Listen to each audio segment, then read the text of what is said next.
Hello दोस्तों, आज हम लोग देखेंगे क्लास 10th का ये संस्कृत है जिसका नाम है मंदाकिनी नदी का वर्णन है ना। मंदाकिनी वर्णनम, इसके बारे में देखने वाले हैं।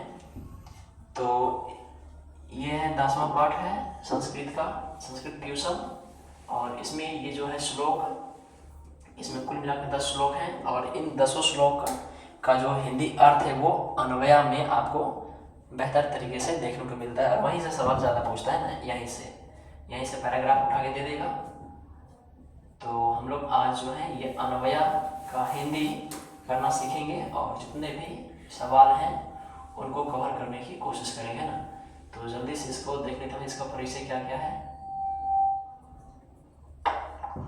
नाम क्या है 10वां पाठ का, संस्कृत क्लास है ये, 10वां पाठ है, नाम है मंदाकिनी वर्णनम है ना, जिसका हिंदी अर्थ होता है मंदाकिनी का वर्णन।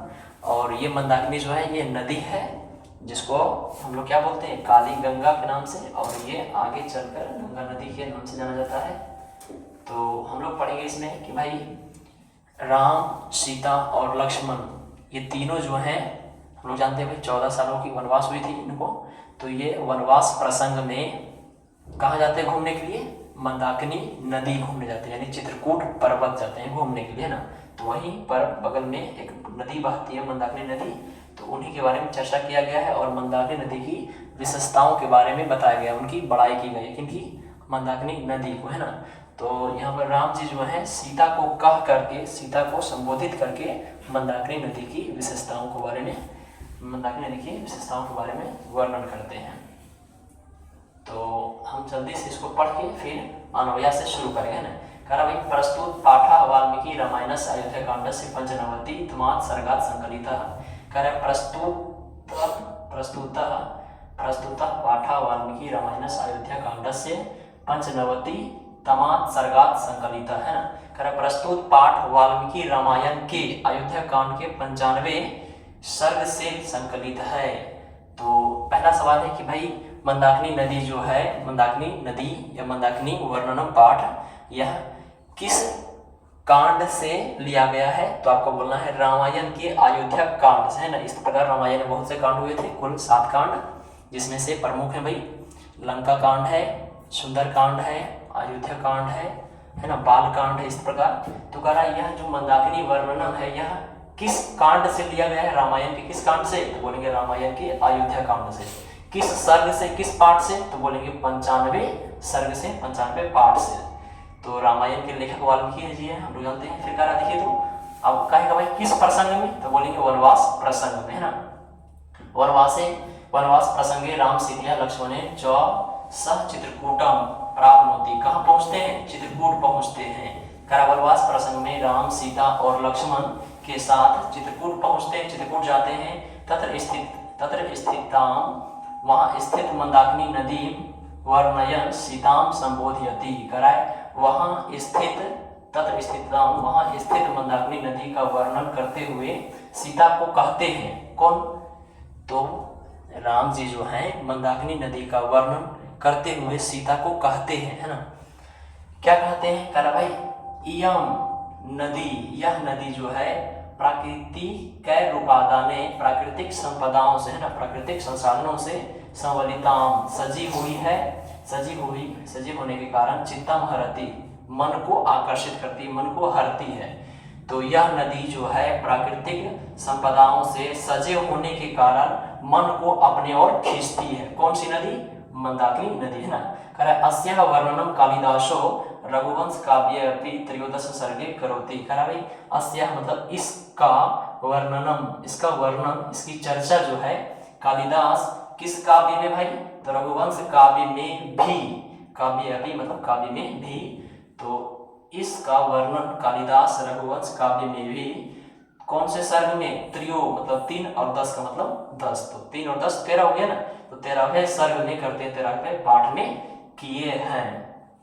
कौन किए हैं, तो कालिदास किए हैं मंदाकिनी नदी का वर्णन रघुवंश काव्य के 13वें पाठ में। फिर अनुष्टुप छंद से, अनुष्टुप छंद में महर्षि वाल्मीकि, जो कि क्या है भाई रामायण के लेखक है ना, महर्षि वाल्मीकि मंदाकिनी वर्णने प्रकृति यथार्थम चित्रणम करोति। कह रहा है अनुष्टुप छंद में, किस छंद में भाई? अनुष्टुप छंद में महर्षि वाल्मीकि जी जो हैं वो मंदाकिनी का वर्णन प्रकृति के यथार्थ चित्र के द्वारा वर्णन करते हैं। यानी कि महर्षि वाल्मीकि जी जो है वह प्रकृति में जिस प्रकार मंदाकिनी नदी दिखती है प्राकृतिक रूप की तरह, उसी प्रकार जैसी प्राकृतिक रूपरेखा है मंदाकिनी की, वैसी ही यहाँ पर चर्चा करते हैं। कौन? महर्षि वाल्मीकि, चित्र समेत, चित्रणम करोति, है ना। अब यहाँ पर देखिए तो कह रहा है क्या, देखिए यहाँ पर कह रहा है विचित्र पुलिनाम रम्याम हंस सारस सविताम कुसुमे रूप संपन्ना नाम पश्य मंदाकिनी नदी। ये पहला श्लोक है। ये कौन सा श्लोक है? ये पहला श्लोक है ना। फिर ये पहला श्लोक है, फिर कह रहा है दूसरा श्लोक क्या है? नाना विधेस्तिर रुहैर्वृताम पुष्प फल द्रुमे रजंतीम राजराजस्य नलिनी मीम सर्वतः। ये दूसरा श्लोक है। और तीसरा श्लोक क्या है भाई?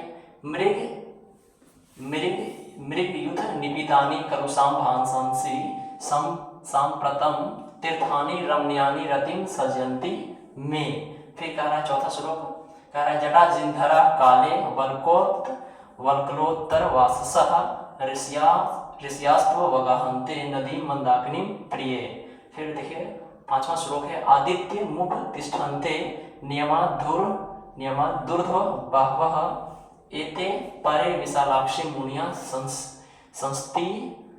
संस्ति व्रता, है ना, संसित व्रता। ये है पांचवा श्लोक, है ना।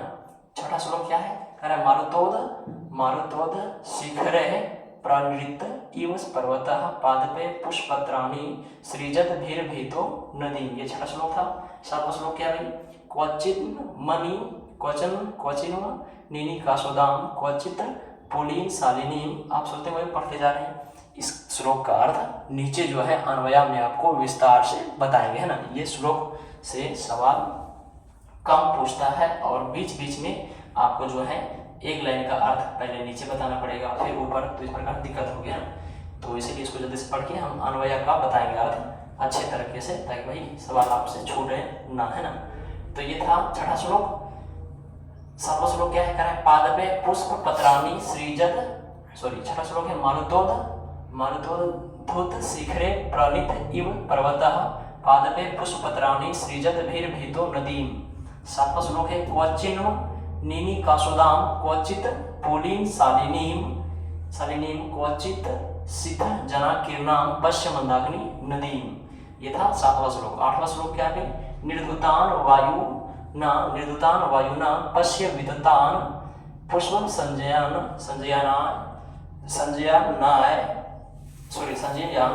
पवलुयमानान परान पश्य त्वम जल मध्य गान। ये था आठवां श्लोक, है ना। ये आठवां श्लोक है। नौवां श्लोक क्या है?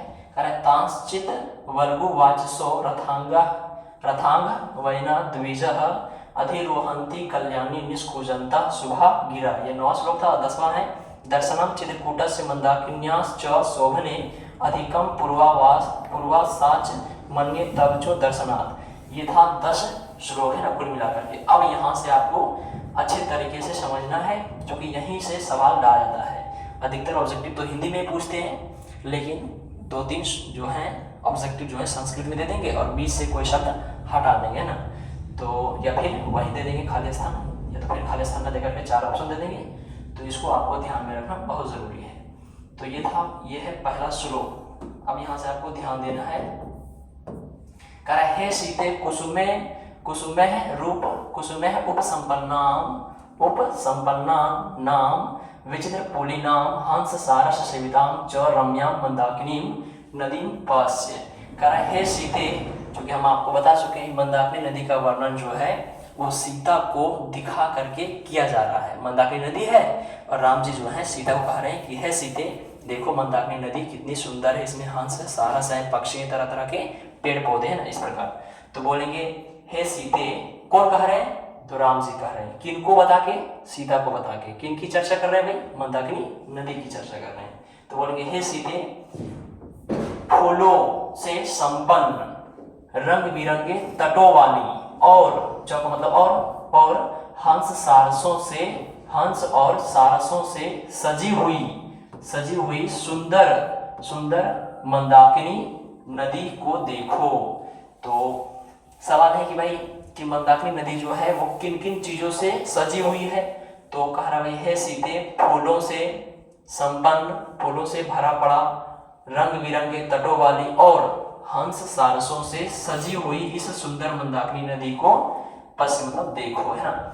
ये किसको कहा जा रहा है? तो सीते को कहा जा रहा है राम जी के द्वारा। तो ये लाइनें आपको समझ में आ गई है। कह रहा क्या है? सीते कुसुमे फूलों से संपन्न, विचित्र पुलिनाम रंग बिरंगे तटों वाले और चौक मतलब और हंस सारसों से सजी हुई, रम्या मतलब सुंदर, मंदाकिनी नदी, इस मंदाकिनी नदी को पश्चिम मतलब देखो। तो बोलेंगे हे सीते फूलों से संपन्न, रंग बिरंगे तटों वाली और हंस सारस से सजी हुई इस सुंदर मंदाकिनी नदी को देखो। फिर दूसरा श्लोक क्या है? देखिए दूसरा श्लोक है हे सीते नाना विधे तीर रूहे पुष्प फल द्रुमे सर्वतः वृताम रजंतीम च मंदाकिनीम राज्य राजस्य नलिनीम इव पश्ये। फिर देखिए दूसरा श्लोक आ रहा है हे सीते। इस पैराग्राफ में, इस पाठ में जो है 10 श्लोक है। अब 10 श्लोक में हे सीते बोलना है, क्योंकि भाई सीता को बता रहे हैं, सीता को संबोधित कर रहे हैं ना। तो कहेंगे भाई हे सीते नाना विधे अनेक प्रकार के, है ना। तीर रूहे का मतलब होता है भाई बढ़ाए गए या विकसित किए हुए, है ना, या विकसित किए गए। पुष्प मतलब फूल और फल का मतलब फल, और ध्रुवे का मतलब होता है लता या पेड़ पौधे, है ना। सर्वता मतलब सभी और, वृताम घिरे हुए, रजंतीम का मतलब होता है सुशोभित सजी हुई, चौ मतलब और, मंदाकिनी मंदाकिनी नदी, राज राजस्य होता है राजाओं के, नलिनी मतलब होता है पोखर, है ना। इव के मतलब होता है जैसा, पश्चिम मतलब देखो। हे सीते अनेक प्रकार के विकसित फूल फल और पेड़ पौधे सभी और चारों ओर घिरे हुए और सजी हुई, घिरे हुए और सजे हुए मंदाकिनी नदी जो है वो राजाओं के पोखर की तरह दिखते हैं या दिखने में लग रहे हैं। तो मंदाकिनी नदी कैसी दिख रही है भाई? तो कह रहे हैं सीते को, राम जी सीते को कह रहे हैं कि भाई हे सीते अनेक प्रकार के विकसित हुए फल फूल और पेड़ पौधे सभी और घिरे हुए हैं, सभी और जो है नदी को घेर के रखे हैं। कौन? फूल फल और वृक्ष जो विकसित हुए हैं और सुंदर रूप में सजे हुए भी हैं। और कह रहे हैं राजाओं की पोखर की तरह यह मंदाकिनी नदी दिख रही है। फिर तीसरा श्लोक कह रहा है तो राजाओं की पोखर की तरह कौन है भाई? राजाओं की पोखर की तरह कौन दिख रही है? मंदाकिनी नदी दिख रही है ना। फिर कह रहे हैं तीसरा श्लोक हे सीते सांप्रतम मृग युथ निपितानि कलुषाम भांसी रम्यानि तीर्थानि में रतिम संजयंती, है ना। कह रहा है हे सीते, तीसरा श्लोक कह रहा है हे सीते सांप्रतम, सांप्रतम का मतलब होता है इस समय या भी, है ना। हे सीते सांप्रतम मृग युथ निपितानि, हिरणों के समूह द्वारा, मृग मतलब हिरण होता है, हिरणों के समूह द्वारा पिए गए, कलुषाम भांसी किए गए मतलब गंदे किए गए। तो हे सीते इस समय हिरणों के समूह द्वारा पिए गए जल जो है वो गंदे हो गए। रमणीयानी मेरे मन को मोहित करने वाले तीर्थों के प्रति मुझे क्या कर रहे हैं? मुझे जो है बहुत आनंदित कर रहे हैं। कौन भाई कर रही है आनंदित? तो मंदाकिनी नदी जो है वो राम जी कहते हैं कि हे सीते इस समय हिरणों के समूहों द्वारा पिए गए जल गंदे हो गए, जो मेरे मन को तीर्थों के प्रति क्या कर रहे हैं? मुझे आकर्षित कर रहे हैं, मुझे आनंदित कर रहे हैं ना, अपनी ओर खींच के। कौन भाई? मंदाकिनी नदी। फिर कह रहा है हे प्रिय, चौथा श्लोक क्या है? हे प्रिय काले जटाजिन्धरा वल्कोत्तर वाससः ऋषियः तु मंदाकिनीं नदीं अवगाहन्ते। कह रहा है हे प्रिय काले मतलब समय में, विशेष समय में, विशेष परिस्थिति में, हे प्रिय विशेष परिस्थिति में या विशेष समय में, जटाजिन्धरा, जटा मतलब हो गया भाई लंबे लंबे चोटी जटा रखने वाले, है ना, जटाजिन्धरा और मृग चर्म को पहनने वाले, मृग के छाल को वस्त्र के रूप में पहनने वाले। तो बोलेंगे हे प्रिय इस समय या फिर विशेष समय में जटा और हिरण के छाल को वस्त्र के रूप में पहनने वाले तथा वल्कोत्तर वाससा पेड़ पौधे के छाल को भी वस्त्र के रूप में पहनने वाले ऋषि जो हैं वो भी तू मंदाकिनी, वो भी इसी मंदाकिनी नदी में स्नान करते हैं। ये राम जी कह रहे हैं सीता को, है ना। फिर अगला पैराग्राफ है अगला पैराग्राफ क्या है, ये अगला पैराग्राफ है, ये 5वां पैराग्राफ है ना। तो 5वां पैराग्राफ पर है भाई, हे विशालाक्षी, हे विशालाक्षी, ये 5वां श्लोक है। हे विशालाक्षी एते परे संसित व्रता मुनिया ऊर्ध्व बहवः नियमात आदित्यम उत्तिष्ठन्ते। कह रहा है, हे विशालाक्षी, हे बड़े बड़े नयनों वाली, बड़े बड़ी आंखों वाली, चूंकि भाई सीते को संबोधित किया जा रहा है ना, सीते माँ को, तो हे विशालाक्षी, बड़े बड़े नयनों वाली, ये श्रेष्ठ स्थान पर, एते परे मतलब श्रेष्ठ स्थान पर जो है वो संसित व्रत, यानी कि भाई प्रशंसनीय व्रत, या बोल सकते हैं लोग क्या, प्रशंसनीय व्रत वाले मुनि लोग जो हैं वो अपने भुजाओं को ऊपर उठाए, ऊर्ध्वबाह मतलब अपने भुजाओं को ऊपर उठाए, नियमात नियम से सूर्य की क्या कर रहे हैं, उपासना कर रहे हैं, पूजा करने में लगे हैं। तो बोलेंगे, हे बड़ी बड़ी नयनों वाली, इस समय श्रेष्ठ और प्रशंसनीय व्रत वाले मुनि लोग जो हैं अपनी भुजाओं को ऊपर उठाकर नियम के अनुसार सूर्य की क्या कर रहे हैं, अर्चना कर रहे हैं, पूजा कर रहे हैं ना, सूर्य को भाई जल अर्पण कर रहे हैं। फिर ये 5वां श्लोक हो गया। 6वां श्लोक क्या कह रहा है, कह रहा है, हे विशालाक्षी, वही है बड़े बड़े नयनों वाली, सीते माँ को संबोधित कर रहे हैं। नदीम अभितः पुष्पत्राणी सृजभिद पादपे मारुत्वोद्धूत शिखरे पर्वतः प्रनृत इव। कह रहा है, बड़े बड़े आंखों वाली नदी के चारों ओर, इस नदी के चारों ओर, अभितः मतलब चारों ओर, इस नदी के चारों ओर पुष्प और पत्र यानी फूल और पत्तों से सजे हुए पौधे जो हैं वो हवाओं के द्वारा लहरा रहे हैं। हवाओं के द्वारा जो है भाई ये फूल और पत्ते जो हैं सजे हुए पेड़ पौधे के वो लहर रहे हैं, बिल्कुल भाई उड़ रहे हैं ना हवाओं के झोंकों से। और ये पर्वतः प्रणीत इव, और पर्वत की जो चोटी है वो नाचते हुए नजर आ रहे हैं। तो ये सीते माँ को कह रहे हैं राम जी कि भाई हे विशालाक्षी, इस नदी के चारों ओर पौधे के क्या फूल पत्ते जो हैं वो सजे हुए हैं और हवाओं के द्वारा तेजी से लहर रहे हैं, तेजी से भाई फैल रहे हैं, सॉरी तेजी से जो है हवाएं, ये जो डालियां पत्ते वो हिल रहे हैं। और किस प्रकार लगते हैं दिखने में, तो ये हिलते हुए पेड़ पौधे की पत्तियां जो हैं वो पर्वत के चोटी पर ऐसा लग रहा है कि भाई नाच रहे हैं। पेड़ पौधे के जो पर्वत पर जो पेड़ पौधे हैं, पर्वत के चोटी पर पेड़ पौधे, उन पेड़ पौधे के फूल और पत्ते जो हैं तेज हवाओं के झोंकों के द्वारा लग रहा भाई पर्वत नाच रहे हैं ना। फिर 7वां श्लोक कह रहा है, हे विशालाक्षी, क्वचित मनिनी कासुदाम, क्वचित पुली शालिनीम, क्वचित सिद्ध जनाकीर्णाम, मंदाकिनीम नदीम पश्य। हे विशालाक्षी, फिर बोले भाई हे बड़े बड़े नयनों वाली, विशाल आंखों वाली, सीधे माँ को बोल रहे जा रहे हैं। तो हे विशाल नयनों वाली, क्वचित मतलब भाई कोई है ना, या फिर किसी मनिनी कासुदाम, मणि जैसी जो है, मणि जैसी निर्मल, मणि जैसी उदार है ना, तो बोलेंगे मणि जैसे निर्मल, और क्या भाई मणि जैसे निर्मल और शालिनी, और कह रहा भाई बिल्कुल सुंदर सजी हुई है ना, कह रहा भाई मणि जैसे निर्मल, और बोल रहा है भाई जितने भी इसके तालाब तट हैं, मंदाकिनी नदी के जितने भी तट हैं वो रेतीले हैं। तो कह रहा है भाई कि मणि जैसे जो है निर्मल और रेतीली तटों से सजी हुई, और क्वचित मतलब कहीं सिद्ध जना किरणा, कहीं जो है साधु जनों ऋषि मुनियों से भरे पड़े इस मंदाकिनी नदी को देखो। तो मंदाकिनी नदी की विशेषता में यहाँ पर बोला जा रहा है कि मंदाकिनी नदी कैसी है, तो निर्मल भाव है भाई। मंदाकिनी नदी किस तरह की है, तो मणि जैसी निर्मल है।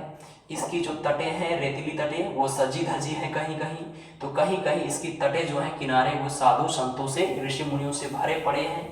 और यसी कह रहा भाई सीते माँ को कि इस मंदाकिनी नदी को देखो। तो बोलेंगे हे विशालाक्षी, बड़े बड़े नैनों वाली, मणि जैसे निर्मल और भाई रेतीले तटों से सजी धजी, और कहीं जो है साधु संतों ऋषि मुनियों से भाई सजा पूरा भरा पड़ा इस मंदाकिनी नदी को देखो। 8वां श्लोक क्या है, क्या हे तनु मध्य में त्वं पश्य वायुना निर्धुतान वित्तान पुष्प संजनाय अपरान च पौप्लुई यमान पौप्लुई मनान जल मध्य गान पुष्प संचनाय नदीम अभितः पश्ये, कह रहा है हे तनु मध्य, हे भाई रूपवती, है सुंदरी, सीधे में कह रहे हैं कि तुम देखो हवाओं द्वारा उड़ाए गए, निर्धुतान मतलब उड़ाए गए, और विदतान मतलब भाई फैलाए गए, है ना। तो हे सुंदरी, यह है तनु मध्य, तुम देखो हवाओं द्वारा उड़ाए गए और विस्तार किए गए पुष्प के समूह, फूलों के समूह को तुम देखो, पोप्लुयमान तैरते हुए फूलों के समूह को देखो, और फिर कह रहा भाई जल के बीच में ये हंस सारस फूल जो हैं उनके तैरते हुए दृश्य को देखो। तो यहाँ पर सिर्फ देखने की बात की जा रही है कि भाई हे सीते, इस मंदाकिनी नदी को देखो कि भाई इस मंदाकिनी नदी में जो है वो क्या है, तो हवाओं के द्वारा उड़ाए गए फूल, हवाओं के द्वारा उड़ाए गए और विकसित और विस्तार हुए फूलों के समूह को देखो। इसके अलावा जल के बीच में, जल के बीच में फूलों और हंस सारसों के तैरते हुए दृश्य को देखो, है ना। फिर कह रहा है नौवां श्लोक क्या कह रहा है देखिए, तो कह रहा है निष्कुजंतः, इसको थोड़ा सा प्रेस कर देते हैं ना, कह रहा है ये नौवां श्लोक है, कह रहा है निष्कुजंतः, ये नौवां श्लोक है, कह रहा है हे कल्याणी पश्य, हे कल्याणी यानी हे कल्याण करने वाली देवी, पश्य देखो नदीम अभिता, इस नदी के चारों ओर, वल्गु वाचसा का मतलब हो गया भाई जो जिसको बोलते हैं वही है ये हंस सारस, है ना। और ये हंस सारस हो गया पक्षी, वल्गु वाचसा कौन सी पक्षी देखिए तो भाई हंस सारस, और रथांग वैना, जिसको मतलब क्या बोलते हैं भाई चकवा चकवी बोलते हैं ना, ये हंस की प्रजाति का नाम है ना, चकवा और चकवी, ये हंस की प्रजाति का नाम है। खगा द्विजा मतलब पक्षी होता है ना, खगा द्विजा। च सुभागिरा निष्कुजंता तान अधिरोहंती, कह रहा है कल्याणी देखो नदी के चारों ओर हंस सारस और चकवा चकवी जैसे पक्षी जो हैं, ये सुंदर पक्षी जो हैं अपनी सुंदर वाणी से इस मंदाकिनी नदी की शोभा को क्या कर रहे हैं, बढ़ा रही हैं, है ना। फिर कह रहा है ये 10वां श्लोक है, तो ये हो गया है कल्याणी देखो नदी के चारों ओर हंस सारस और चकवा चकवी पक्षी जो हैं वो क्या कर रहे हैं भाई, ये इस मंदाकिनी नदी की शोभा को बढ़ा रहे हैं, क्योंकि भाई मीठे वाणियों से, इसकी मधुर वाणियों से क्या हो रहा है भाई, मंदाकिनी नदी की सुंदरता शोभा बढ़ रही है। फिर कह रहा है हे शोभने यानी हे सुंदरी, अत्र चित्रकूटस्य यानी यहाँ चित्रकूट और मतलब और मंदाकिन्या और मंदाकिनी यत दर्शनम भवति तत् तव दर्शनात् न पूर्वासात् च अधिकम मन्ये, कह रहा है हे शोभने, हे सुंदरी, हे रूपवती, यहाँ चित्रकूट पर्वत का नाम है चित्रकूट, जो कि मंदाकिनी नदी के निकट बहती है ना, सॉरी मंदाकिनी नदी के निकट ही है, और उन्हीं पर्वत से मंदाकिनी नदी निकलती है, और जिसको हम लोग आगे चल के क्या बोलते हैं, गंगा नदी के नाम से। तो यहाँ है शोभने, यहाँ चित्रकूट और मंदाकिनी का भाई दर्शन, उनके बारे में चर्चा की जा रही है ना, उनके दर्शन के बारे में बताया जा रहा है। तब दर्शनात्, तब तुम्हारे दर्शन के बाद और पहले, पूर्वासात होता है पहले ना, तो बोलेंगे हे शोभने, यहाँ जो है दो चीजों की चर्चा की गई है, चित्रकूट पर्वत और मंदाकिनी का। तो यहाँ पर चित्रकूट पर्वत और मंदाकिनी के दर्शन जो तुम किए हो, मंदाकिनी नदी और चित्रकूट का, वह जो दर्शन है वो तुम्हारे द्वारा किए गए पहले के दर्शन से अधिक क्या है, महत्वपूर्ण है, अधिक माननीय, अधिक महत्व के हैं। ये राम जी कहते हैं किनको, सीते माँ को, है ना। तो ये इस पाठ में यही चर्चा किया गया है, और इससे इनको आपको ध्यान में रखना, ये जो अन्वय में था, ठीक। तब तक के लिए आपको धन्यवाद।